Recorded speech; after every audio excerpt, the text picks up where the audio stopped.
We are witnessing something truly historic with the Oklahoma City Thunder. Just months after raising a championship banner, this team is raising the bar to heights that the NBA has potentially never seen before. Welcome into Thunder Digest. I'm Ryan Breeden, and in today's video, we're going to talk about this historic start to the season for the Oklahoma City Thunder. 12-1 record, the best net rating in NBA history so far, and the Thunder are doing things that last year's team was not able to do. All of this without All-NBA superstar Jalen Williams, with multiple injuries going in and out of the lineup as well. This team is just outrageous. Before we get into that video, I want to make sure that I give you guys a chance to subscribe if you have not. As Gabriel said in his video yesterday, 68% of you have not subscribed to the channel. If you want to join the Thunder Nation here at Thunder Digest, make sure you smash the subscribe button and join the army here on the road to a potential 8,000 subscribers before the All-Star break. That is our goal here on the channel, just like it is the Thunder's goal to win a championship again this season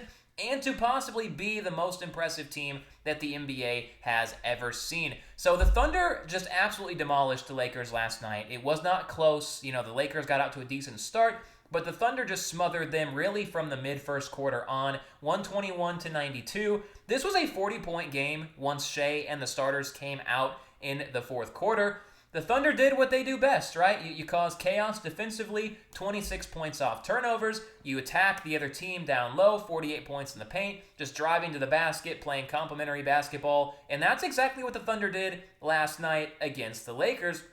And it really crushed the spirit of a team that was looked at and still is looked at as a contender in the Western Conference. This comes the night after the Thunder had just did this same thing to the Golden State Warriors, who just got Steph Curry back from injury. It was a 30-point game there as well. The Thunder, again, off to a 12-1 start, doing things that last year's team was unable to do. You compare where these teams are at through this point of the season. Last year's team was 11-2 with a 12.7 overall net rating. Essentially just a metric that encompasses how good of a team you are from an advanced analytics standpoint.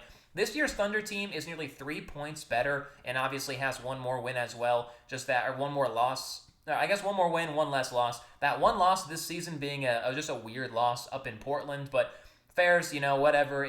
That game was what it was. But this Thunder team, when you compare it to some of the teams throughout NBA history, obviously leading right now in net rating, just absolutely absurd. Right now, this would be the highest rated net basketball team in NBA history at 15.2, 13 games into an 82-game season, so you've got to keep this pace up. Last year's team was nearly able to pass that 96 Bulls team that was one of the best teams of all time. It was well above the 16-17 Warriors, the team that ended up going 72-9 or 73-9, has still the best record in the NBA. I don't think anyone was really talking about the Thunder to have a chance to break that record this year. Those talks are starting now. I know that Warriors team that started 24-0, it ended up going 73-9, so obviously you're not out to that same start that the Warriors had that season.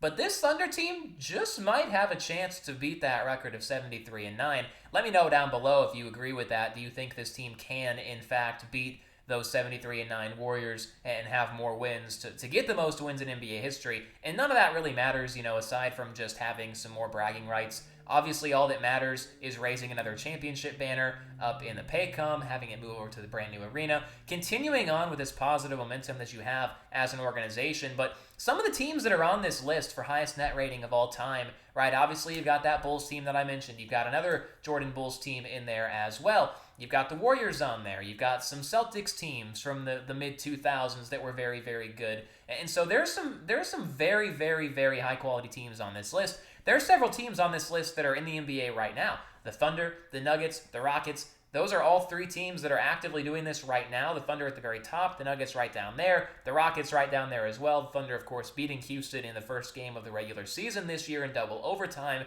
But the Western Conference is incredibly stacked, and we know that. It's very top-heavy. You've got 3 or 4 contenders that really have a chance. But the Thunder are still, despite all this, doing things that the NBA has not seen yet before. Held Luka Doncic to 19 points last night. It was one of his more inefficient games that he has had in a very long time. 1 of 7 from 3. He turned the ball over 4 times. This comes a night after the Thunder did this to Steph Curry.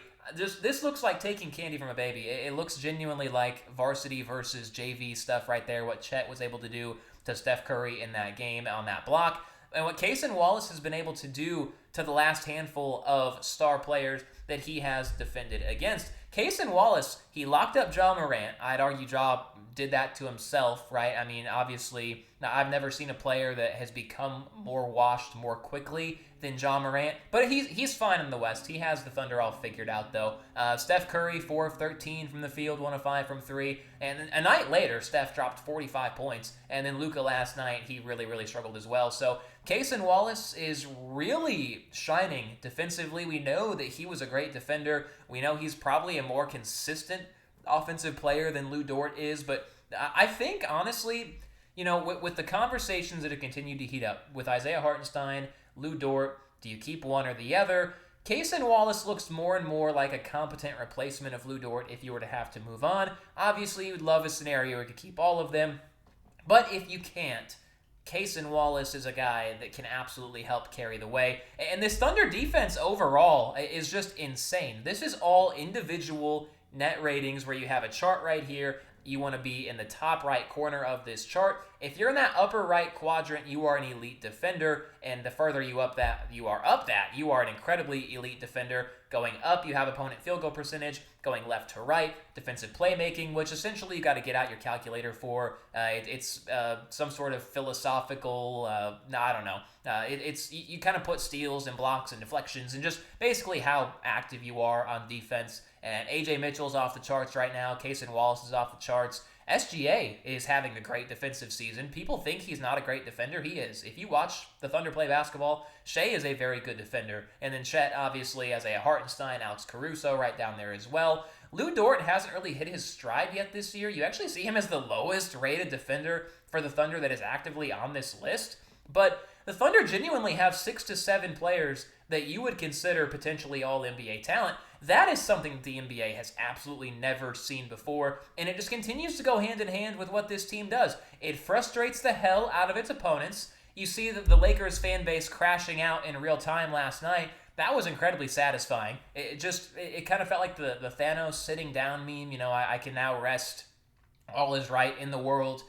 When you get Lakers fans crashing out like this in real time, a day after getting Warriors fans to crash out in 2 complete lopsided games, unbelievable. And what do the Lakers need in order to compete with the Thunder? An act of God, or maybe more than that. I think that it might be more than an act of God that would be needed for the Lakers to have a chance to beat the Thunder in a 7-game series when both teams are completely healthy. That's the other aspect to this as well. The Thunder are still not healthy, right? I mentioned it earlier. J-Dub, he is still out with his injury. He should be back here in the next month. Still without Lu Dort. Kenrich Williams has not played. Nikola Topic going through his recovery journey as well. Thomas Sorber won't play yet this year. And so there is still so many players that are out on this team, not to mention the 3 first-round picks that you're slotted for, one that could be a top 5 pick with the Clippers just completely imploding, and the Thunder owning that pick with no holds barred.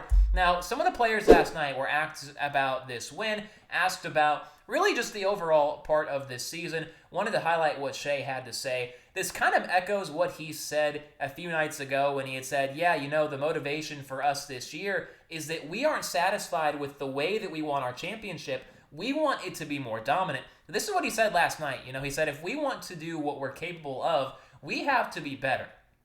That's probably a terrifying thought process for the rest of the NBA to think.